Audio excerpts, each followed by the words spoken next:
So thank you very much for joining in. A very, very warm welcome. Hare Krishna. I welcome you all to this beautiful Sangha where we all meet and discuss the pastimes of the Lord, the Bhagavad Gita. Very beautiful Sangha, and I would like to express my gratitude to ISKCON Youth Forum, the organizers, for giving me a chance to come here and speak about Bhagavad Gita. And I am also very grateful to each and every one of you who have taken out your precious time and have gathered here so that we can all, in association of each other, learn the Bhagavad Gita. So before we get into the session, I will chant the Mangalacharan prayers, and you can also chant with me with your uh, muted speakers. ॐ अज्ञानतिमिरन्धस्य ज्ञानाञ्जनाशलाकया चक्षुरुन्मिलितं येन तस्मै श्रीगुरुवे नमः। श्रीचैतन्यमनोभीष्टं स्थापितं येन भूतले स्वयं रूप कदा मह्यं ददाति स्वपदान्तिकम्। वन्देऽहं श्रीगुरून् श्रीयुतापदकमलं श्रीगुरून् वैष्णवंश्च श्रीरूपं साग्रजातां सहगना रघुनाथान्वितं तं सजीवं साद्वैतं सावधूतं परिजनासहितं कृष्णचैतन्यदेवं श्रीराधाकृष्णपादान् सहगना ललिता श्रीविशाखान्वितंश्च हे कृष्णा करुणा सिन्धु दीनबन्धु जगत्पते गोपेशा गोपिका कान्ता राधा कान्ता नमस्तुते तप्त काञ्चन गौराङ्गी राधे वृन्दावनेश्वरी वृषभानुसुते देवी प्रणमामि हरिप्रिये वाञ्छाकल्पतरुभ्यश्च कृपा सिन्धुभ्य एव च पतितानां पावनेभ्यो वैष्णवेभ्यो नमो नमः।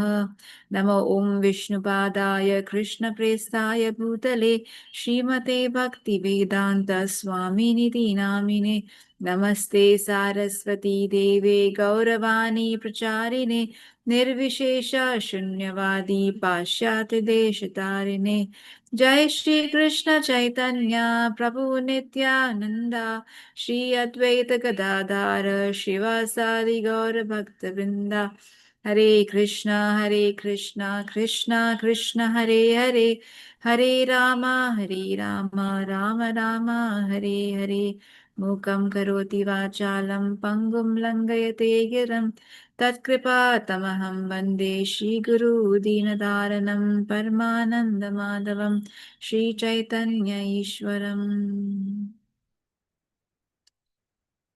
So thank you very, very much once again. So we will move into the session today. So we are discussing verse number 2.69. Just a quick check. I am nicely audible to every one of you. Yes, Mataji. Yes, okay. Thank you for confirming. So yeah, 2.69. So we will read the verse and we will see what we'll be learning today. या निशा सर्वभूतानां तस्यां जागृति संयमी यस्यां जागृति भूतानि सा निशा पश्यतो मुनः. Will someone like to read the translation?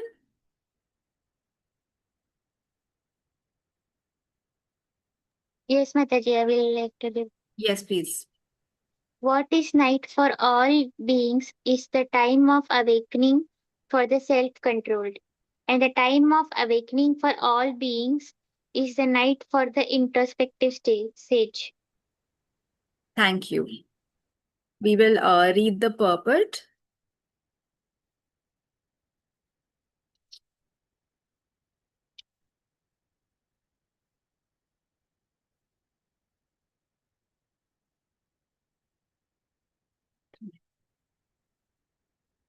So, Vani, would you like to read the purport? Hare Krishna Mataji. There are two classes of intelligent men. One is intelligent in material activities for sense gratification, and the other is introspective and awake to the cultivation of self-realization. Activities of the introspective sage or thoughtful man are night for persons materially absorbed. Materialistic persons remain asleep in such a night due to their ignorance of self-realization. The introspective sage remains alert in the night of the materialistic men. The sage feels transcendental pleasure in the gradual advancement of spiritual culture, whereas the man in materialistic activities, being asleep to self realization, dreams of varieties of sense pleasure, feeling sometimes happy and sometimes distressed in his sleeping condition. The introspective man is always indifferent to materialistic happiness and distress. He goes on with his self realization activities undisturbed by material reactions. Thank you so much, Vani. So, it's a very beautiful verse, 2.69. Krishna is speaking this verse, and very important messages. It's a very important chapter. This chapter is setting the foundation for us to understand the rest of this chapter. So many things over here, Krishna is repeating again and again. Like we see, there's a very repetitive pattern in these verses. So, like earlier, also, we saw that how Krishna was stressing on the point of the soul and how that things related to the body are not worth, grieving or worth uh, uh, spending too much time on that. The bodily concept was condemned, right? And so, similarly, now in the same chapter, in the second session, in the next session, Krishna again is repeating many things. So, Krishna here is talking about a transcendentalist. So, if we see the previous verses, so before I go on to explain what this verse is about, I would like you to go back memory lane and look at the previous verses what we've been studying. So in the past few verses what we have studied in this session. So in verse number 54, Krishna starts to explain the kinds of what are the nature of a transcendentalist. So Arjuna asks, Arjuna asks in verse 2.54 that who are these transcendentalists, these spiritual people, who are they, and what do they look like? How do they talk? How do they walk? How do they eat? How do they sit? You know, so obviously Arjuna is asking on behalf of all of us so that, if we want to become such a person, like we all have a role model, so if we have a role model in the front of us, so it'll be easy for us to become like that person. So it's important for us to know that who are these spiritual people, who are these transcendentalists. So Arjuna is asking, Sthita Prajna ka bhasha? Like, what language do they talk? Okay, Kim Asit, how do they sit? Vrajeta Kim, how do they walk? Who are these people? You know, so very beautiful questions Arjuna is asking. So now Krishna goes on to explain that who are these transcendentalist people? Who are these spiritual people? And what are their qualities? So why Krishna is stressing so much on these people and their qualities is because Krishna wants us to reach there. Okay. And like I said, this chapter provides a foundation on which we understand the rest of the chapters of Bhagavad Gita. And that's why Krishna is repeating and stressing on so many points. All right. So Krishna goes on to explain the qualities of these transcendental people. So I will quickly take you through these verses before we come to this verse. So we land here at 2.69, and so just seeing the backbone of this verse. So here again in 2.69, Krishna is saying that there are two kinds of people, right?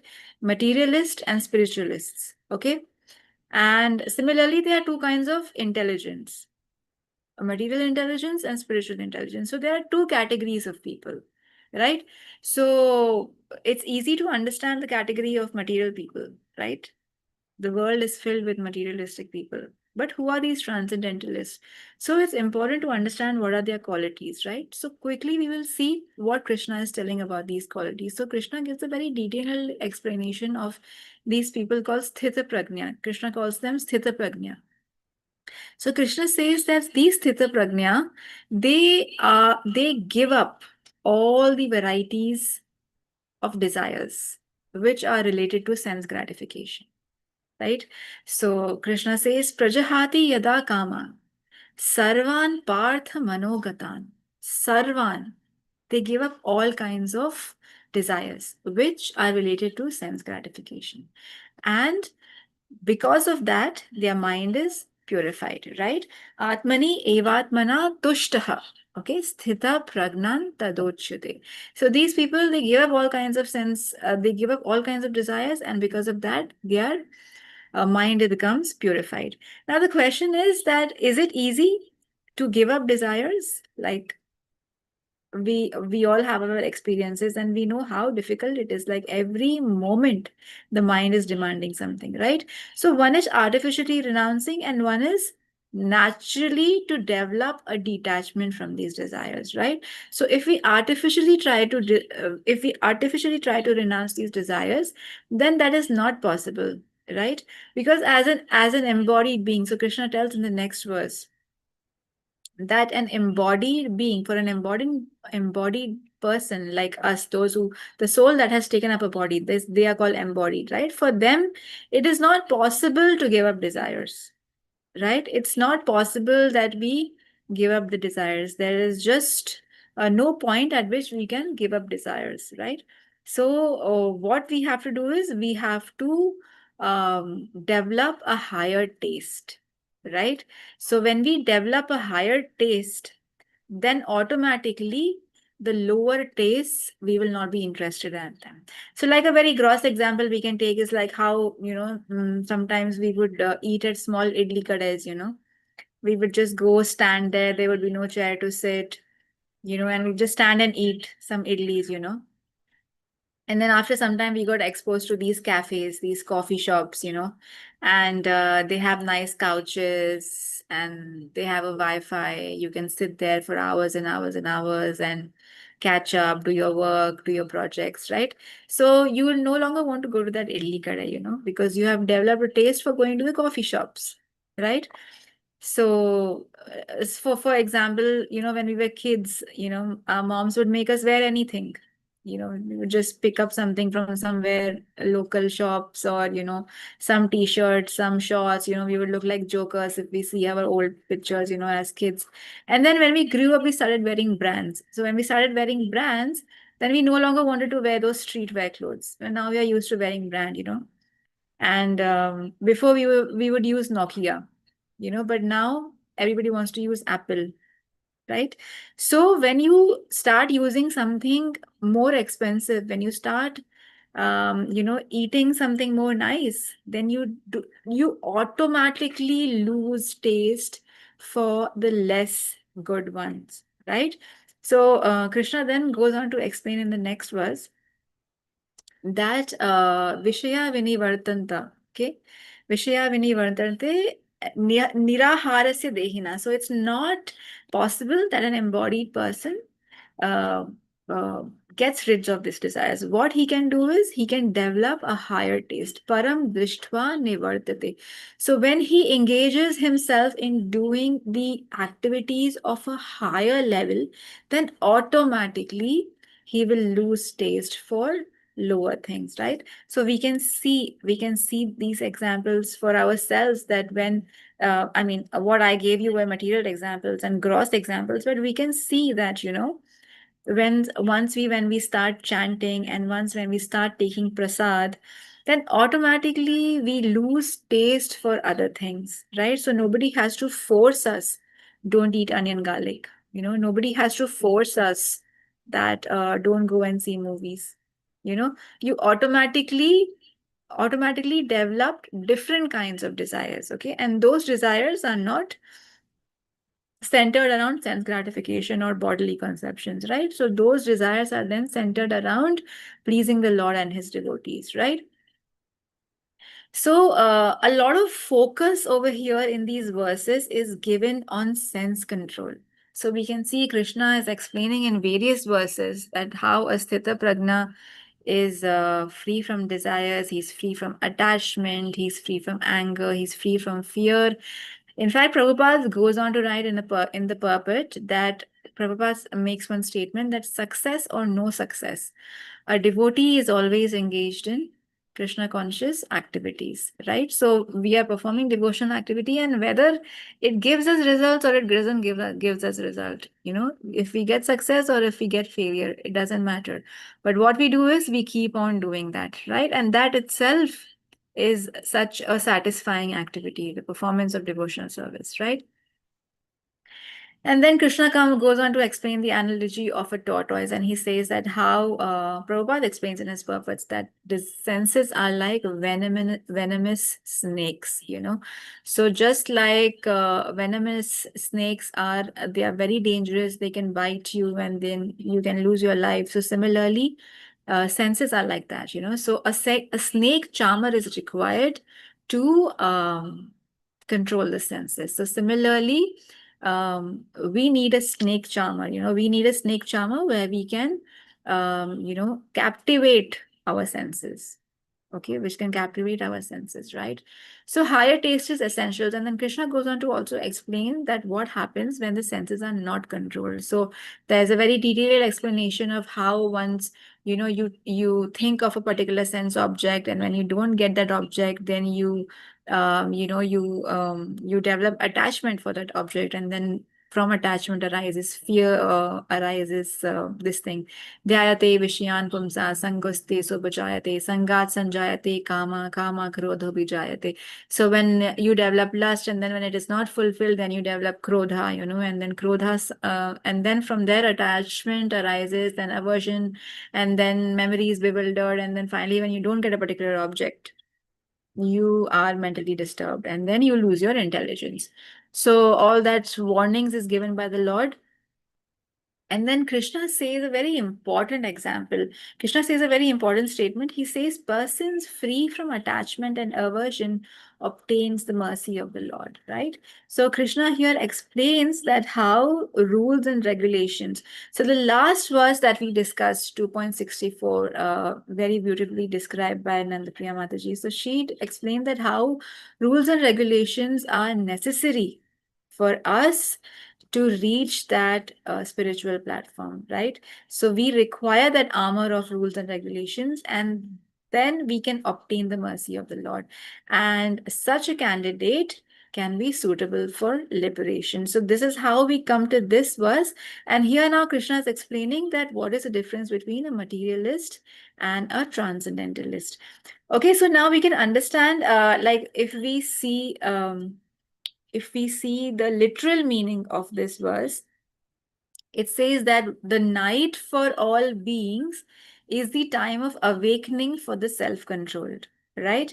So we can understand this literally, like just directly, but also Krishna is trying to explain a different perspective to this verse also. Okay, so let's understand it in two ways. So what is night for all beings is the time of awakening for the self-controlled, and the time of awakening for all beings is night for the introspective sage. So actually this verse is not referring to chronological order like the time wise, but also if we want to understand it from the time wise, it's very easy to understand. So it says what is night for all beings is a time of awakening for the self-controlled, right? So what time devotees get up for Mangala Aarti? Devotees get up at 3 o'clock, right? 3 o'clock, 3:30. And so that is the time when the regular people go to sleep. I don't think any of the college students these days, or, they are sleeping before 2 o'clock or 3 o'clock. So what happens is that is the time when they go to sleep. Okay, and when do the spiritualists go to sleep? The spiritualists goes to sleep by 9 o'clock, 10 o'clock, because they have to get up from Mangalarti, right? And what happens that time? The materialists are actually getting ready to go out, enjoy themselves, you know, go to a restaurant, eat, go party, or sit down, watch Netflix, right? So that is the literal way to understand this shloka, but also it has a different meaning. That night refers to night symbolizes a period of inactivity, you know. Night symbolizes, like, this is night for me, like I'm not interested in that. Okay. So, and day symbolizes awakening, day symbolizes activities and interest, right? So like we can say that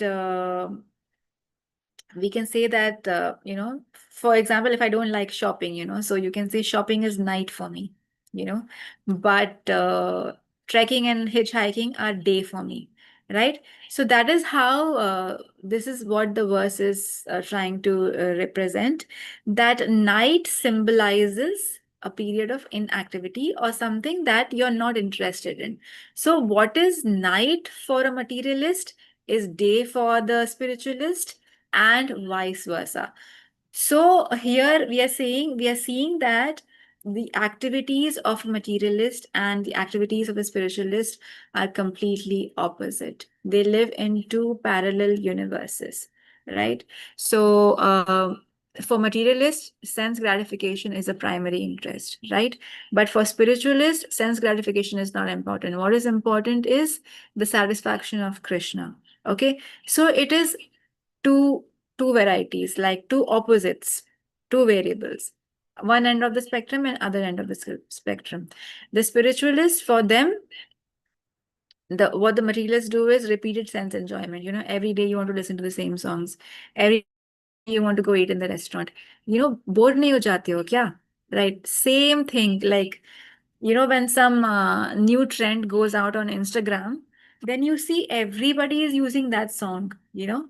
So ultimately you get so irritated listening to that song that you feel that your ears will blast listening to that trendy song, which at once was very trendy, right? So similarly, all kinds of material activities, the spiritualists, this for the spiritualists, it's called chewing the chewed, right? So Prabhupada uses this word, chewing the chewed, punaha punaha charvita charvanam, right? So for example, you take a sugar cane, right, and you eat it, and you chew, chew, chew, chew. But at one point, the juice will go, right? After a point, it loses the juice. But material life is like chewing the chewed. Like you just keep chewing and chewing the same thing over and over and over and over again, right?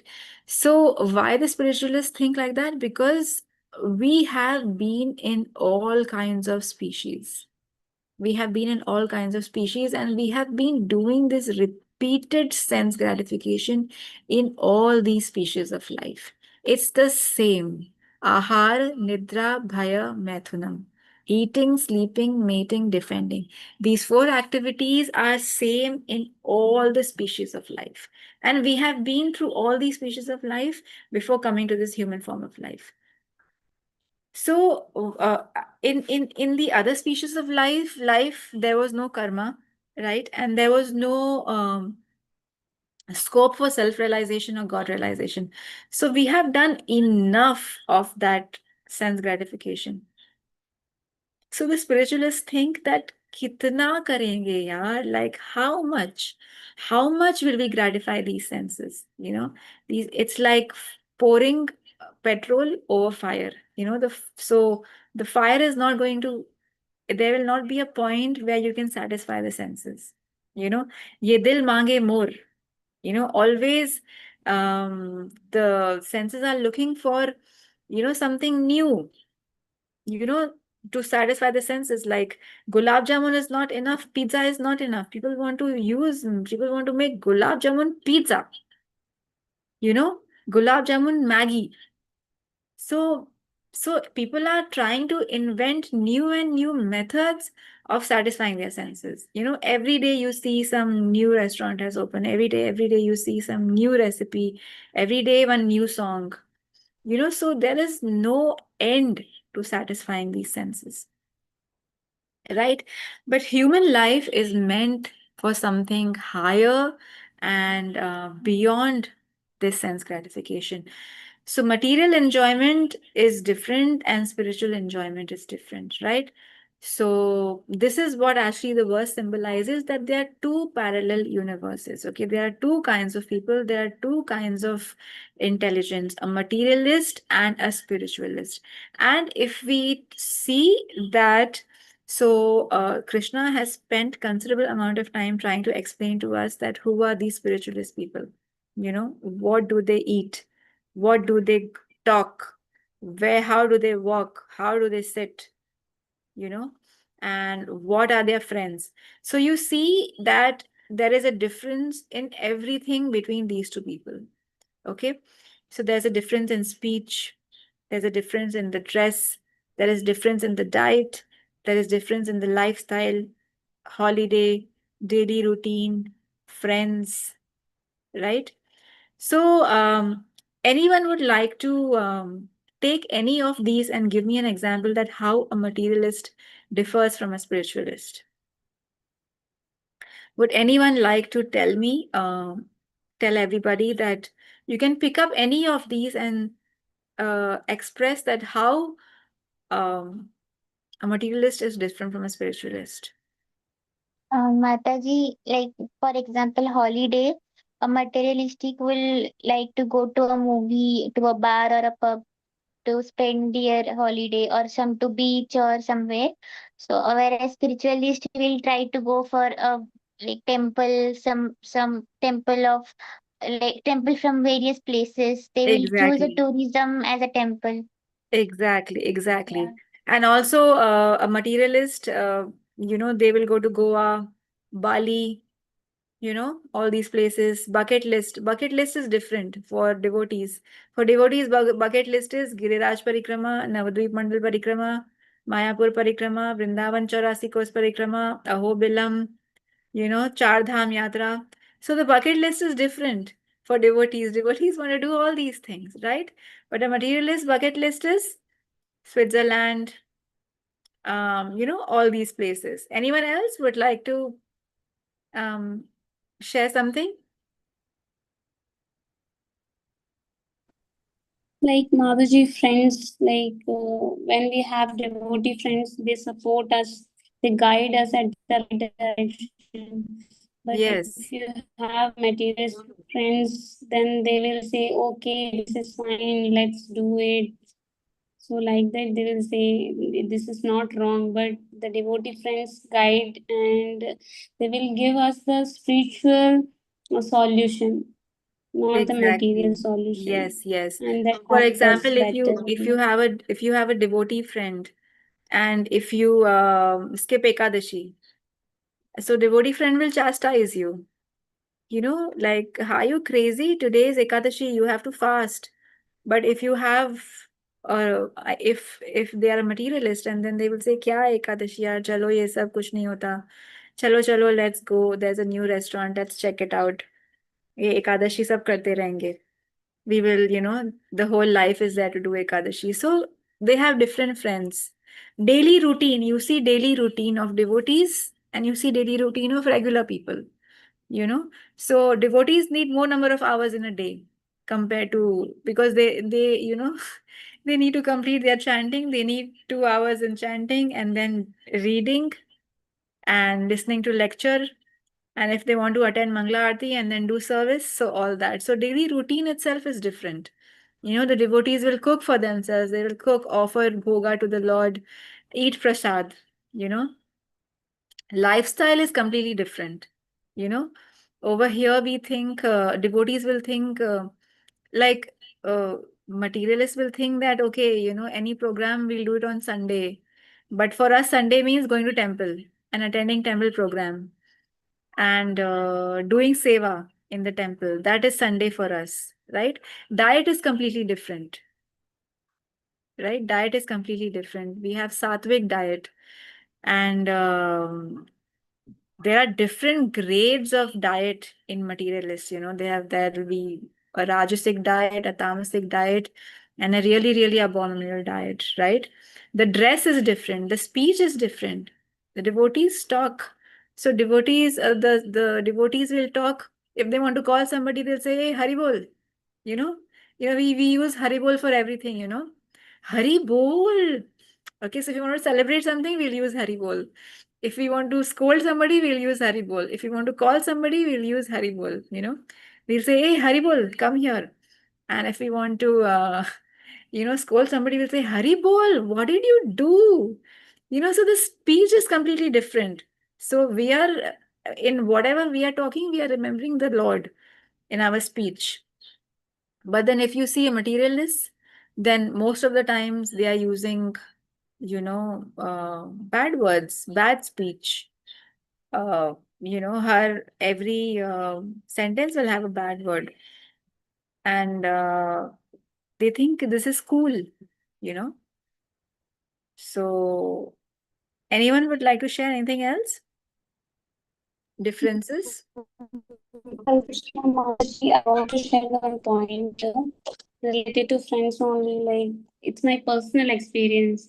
When I was talking with my friend, she knows I joined SCON, and she was completely opposed. Like, what you're doing? This is not the right time to join. This is not the right time to go for the spiritual thing. Why Exactly. you are doing? This is the time to enjoy, see the world. Yes. So that is a difference between the devotee and the Yes. materialistic Yes. friends. Right. So a spiritualist thinks that the materialist, hey Bhagwan, such a important human life you have got, and you're wasting your human life, rotting in your job, 9 to 5 job, and then the job does not finish at 5 o'clock, and then there is, extra work, and then go late home, and then pick up something from a food joint, eat that, and then binge watch Netflix, and then sleep late, and then get up late, have a boyfriend, fight with the boyfriend, fight with friends, isse fight, usse fight. So a spiritualist thinks that, my God, human birth, very, such a precious human birth is getting wasted in all these things. And what does a materialist think about a spiritualist? What are these people? All the time they keep chanting Hare Krishna. Every day they want to go to the temple. What is there in the temple? Same temple. One time you went, okay, why every Sunday you want to go to the temple? What is this? Every time you want to go to Vrindavan, what is there in Vrindavan? Once you can go and see Vrindavan, what is this? Every time you want to go for yatra to Vrindavan. So that is how, for a materialist, the activities of a spiritualist is night. Right? And for a spiritualist, the activities of a materialist is night. Right? So that is what this verse is trying to explain to us, that what a materialist does, a spiritualist is not interested, and what a spiritualist does, a materialist is not interested. So there are two different categories of intelligence, and we have to see that where we are using our intelligence, what we are doing in with our intelligence. So there are two categories of intelligence, there are two categories of men, but where do I belong? What do I want to do with my life? Right? So Krishna is telling very clearly that don't mix these two things. Okay, this is how a spiritualist acts, and this is how a materialist acts. These are the activities of spiritualists. These are the qualities of how a transcendental person behaves. So a transcendentalist is under the protection of the rules and regulations that are laid down for him. And when the last verse, this is what the last verse that you all discussed explained, that the rules and regulations are important for a transcendentalist.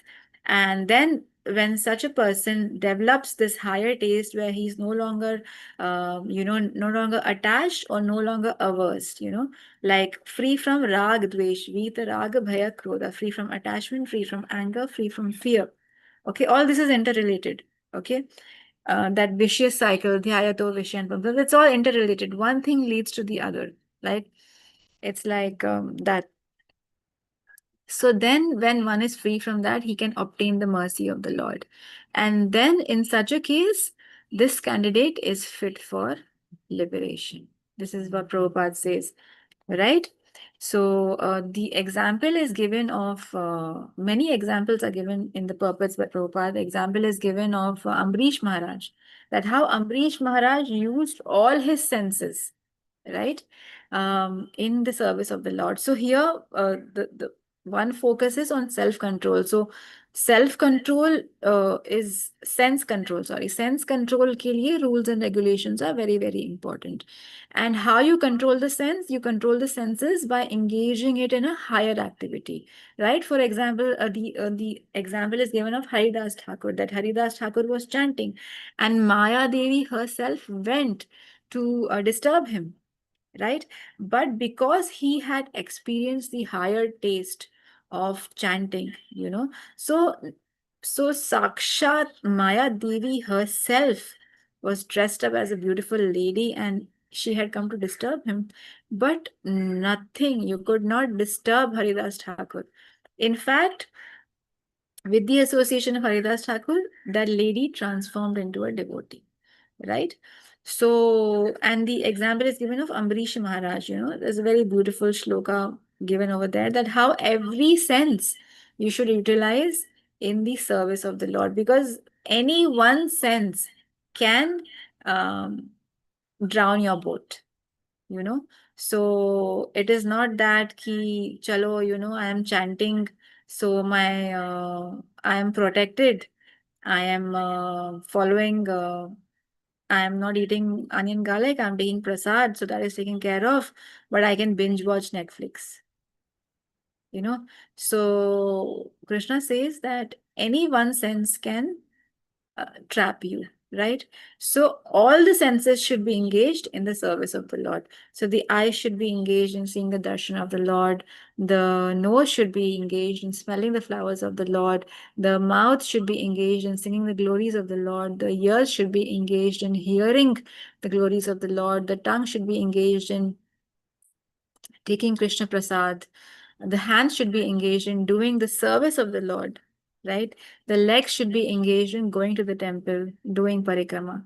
So you engage everything, and then the mind has no choice. The mind has no choice. The mind will be forced to come and surrender. So the mind can't do anything without the senses, right? So you engage all the senses, and then automatically the mind is in control, right? And then slowly you will develop a higher taste, and then automatically the taste for all other things will gradually diminish, and then nobody has to tell you. Initially you have to be told. Initially we have to be told, see, we are not supposed to drink tea and coffee, and we are not supposed to you know take onion and garlic. But after some time, you'll realize that, like it's been so many years, I never felt like eating only, you know. So you automatically lose taste for something that you found it so difficult to do. So I again invite you, if you would like to share anything like that, that at once upon a time it was very difficult for you to do, but naturally you lost taste for it and you completely forgot about that bad habit of yours. Anyone would like to share something? So anything you share, it's like an inspiration and motivation to all the other people who are listening. So please don't feel shy. Would anybody like to share? Hare Krishna Mataji, I want to share. Yes, please, Komal. Actually, I have habit to eat non-veg because I grown up in that family itself. So if you not eat also, they will force to eat. But by reading itself, I bought the Bhagavad Gita and I start reading, and I didn't complete it, but still I saw the improvement. I left the non-veg, and then Yes. I start continue reading it. And Yes. later, when I joined, I was in association with the devotees. It's not took much time to leave the onion and garlic. I simply Yeah. give up it. I don't know how, and I didn't realize even to Yes. eat again. Yes. It becomes very easy. Yes, so easy. Yes. Thank you, Komal, for sharing. Anyone else would like to share?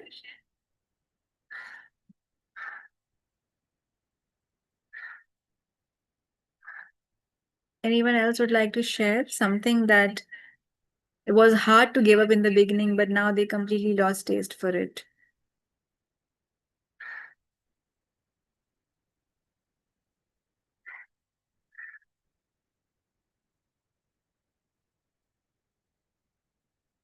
Come on, somebody would like to share? Okay, devotees are shy. Hare Krishna Mataji. Yes, Shivaranjani.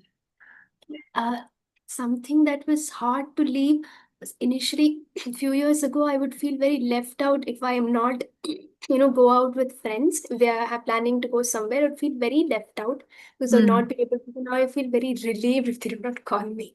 Yes, that's such an important thing. Yes, now you're happy if they don't call you. In fact, it becomes an anxiety if they call you and you have to go to these places. Refusing becomes difficult. So Yes, if they don't call me. yes, yes. Thank you, Shivaranjani. So, situated intelligence, spiritual intelligence is Krishna consciousness, and material intelligence is based on bodily conception of sense gratification. So now few things that we can take away from this verse, but we'll just read what Srila Prabhupada has to say about this verse. So this is a transcript by Prabhupada on this particular verse. So anyone would like to read?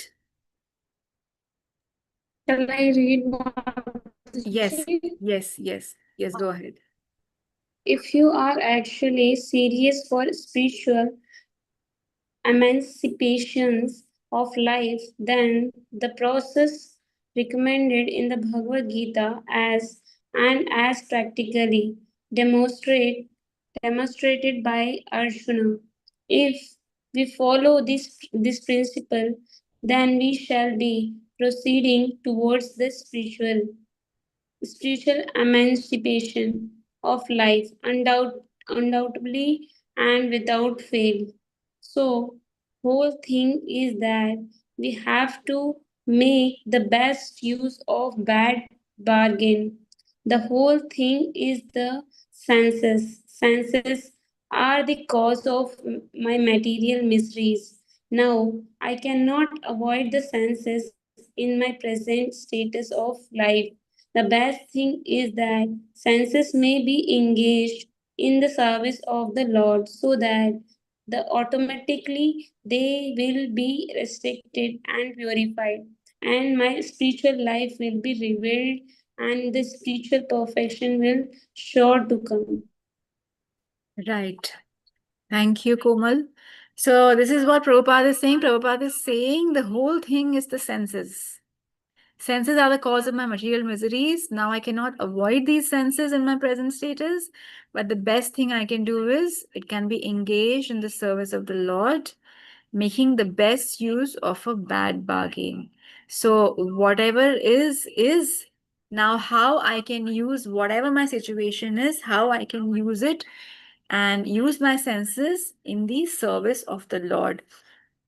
So, a few takeaways and life lessons from this verse is that we need to be sure, we need to be convinced about which universe we want to live in, right? Whether we want to belong to the material universe or we want to belong to the spiritualist categories, the transcendentalist. So, uh, you know, we talk about balancing, but balancing over here does not work. So I cannot have my feet in both the boats. Okay, so if I think that I will do both the things. I will also have devotee friends and I will also have spiritual friends. So over here we are not talking about balance between devotional life and family life. That balance is completely different. I'm talking about the so-called balancing that people advise you to do, that do both. You go to the temple, you also want you go to the movies. So what, do both the things. Take advantage of both the worlds. So that does not happen, right? So if you have your one feet in one boat and the other feet in the other boat, So what will happen is you will neither be able to stay in that boat, nor you will be able to stay in the other boat, and eventually you're going to fall down and drown. Right? So important for us to understand that I belong to a separate category of person. Okay? I belong to Krishna. I am in Krishna's clan. I am in that group. So the so-called problem of fitting in, I need, like I cannot necessarily fit in everywhere. Sometimes when we go somewhere and we feel that I don't fit in there. So I remember that, sometimes inevitably, we have to attend some social parties or something, like we have to go. It's if old friends call us, or if there's a family get together, and sometimes we discuss with like me and Prabhu will discuss that, like we go but we don't enjoy over there, like we just feel where we are stuck. Like it just feels that time is not passing, and it feels like such a waste of time. I don't enjoy there anymore. I don't like going there anymore. So, and then, we said that, yes, that is how it is supposed to be. That is how it's supposed to be. They are different people. We are different people. They have different aspirations. They have different goals. We are different people. We have different aspirations. Our goal is different. Our road is different. Our journey is different. Our track is different. Right? So, it is not possible that we go there and we enjoy and have a good time. Okay, because of obligations, if you're supposed to attend something, we have to attend, but we cannot fit in everywhere. So we need to accept that, right? We need to accept that who our friends will be, where we belong, which universe I belong, which category I belong, and take pride in that. Like, I do not fit in everywhere. I cannot fit in everywhere. I cannot have both my legs in one separate boats, right? So you do not have to succumb to peer pressure. And it's very dangerous, the kind of peer pressure uh, that is there nowadays, that so there is no need, right? You need to be convinced that you belong to a separate group of people. And another life lesson is that I need to be convinced that all these rules and regulations are actually protecting me. Okay, so it's a safety net around me so that I stay safe, you know, against this samsara davanal, this ocean of material existence, that I am, um, not drowned, or I am not taken away. So like there's this example that a vulture, when it is looking for a prey, and it will pick up the fish on the surface. But the fish that has dived deep, the vulture cannot attack that. So the rules and regulations that we have of sadhana bhakti, of whatever, the four regulative principles, it is my safety net, right? And it is non-negotiable. Okay. And I need to have faith in them. I need to have faith that this is gradually going to take me to the Lord and gradually provide the mercy of the Lord.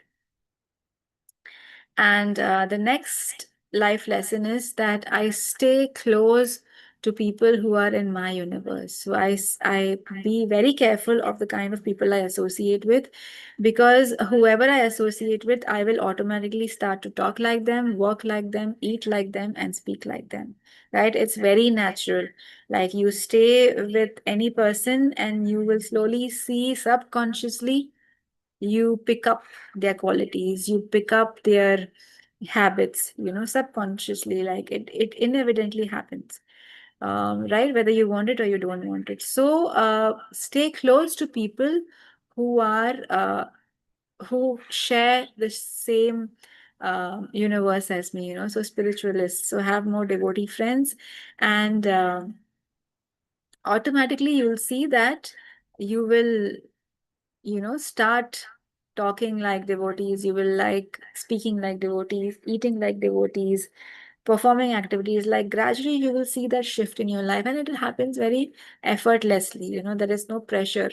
Like there is a transformation in the heart, and all these things become easy because param drishva nivartate. You have experienced higher taste. And similarly, we should also assist the other devotees in their spiritual journey who are seeking to come into our circle.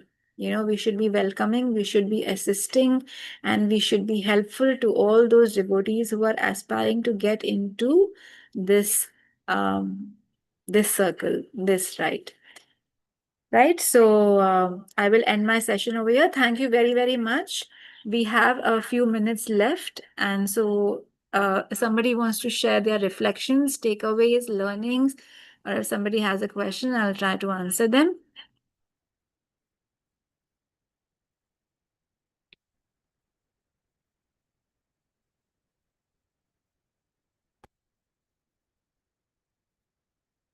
So you can share your reflections or your learnings or your takeaways. Or in case you have any questions, you can ask.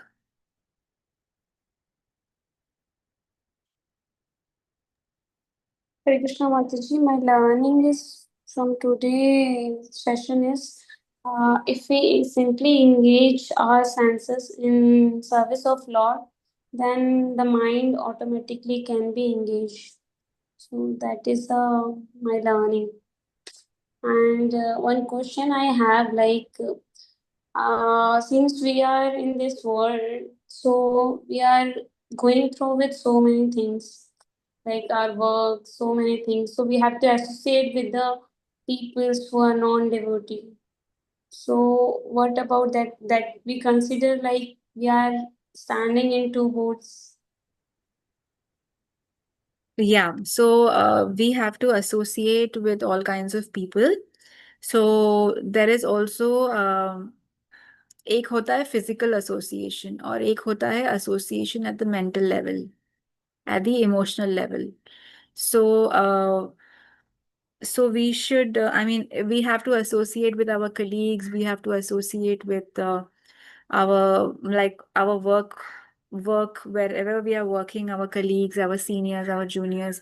So we should minimize whatever association we have. So just work related, and emotionally you are attached to your devotee friends. Emotionally you're attached to devotees. You're mentally, on your mental level, you're attached to the devotees. But on the physical, on the external, you are doing your worldly duties. Like Prabhupada gives a very beautiful example in many places. He states that just like how a lady is having an extramarital affair, right? So she is doing her household duties very nicely, but in her mind, she is always thinking about that lover of hers, and she also does her duties so perfectly that nobody even gets a hint that she is thinking about her lover. So similarly, we have to act like that in the material world. We do our duties perfectly, but we do it as only on the external surface, in our heart of hearts, inside. So we keep ourselves detached on the emotional level. So we don't get emotionally intimate with them, So that we do it with the devotees, like we learned in Nectar of Instruction, Dadati Pratigranhati, Bhungte Bhujite Cheva, Gohyam Akhyati Prachati, like revealing a mind, or, hearing about them, or eating together, or accepting gifts. So all these things we do with the devotee friends, because all these activities increase love and affection. So that increasing love and affection we do with our devotee friends. So all this, what we cannot avoid, we do our duties properly, we do it perfectly, but we do it on the external, So we have to learn that technique of, we minimize association like that and keep it very professional. Yes, Mataji, it's very helpful. Thank you. Hare Krishna.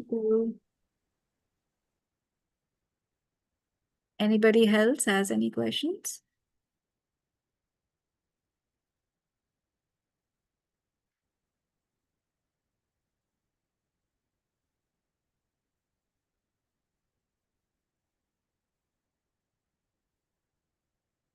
Okay, so there are no questions, so we will end the meeting here. We will sign off. Thank you very much for joining in. I hope you all found this session. I hope you got some learnings and some practical life lessons. And thank you very much. It was a pleasure being with all of you and discussing the Bhagavad Gita. Thank you very much. Hare Krishna. Jai Srila Prabhupada. Hare Krishna.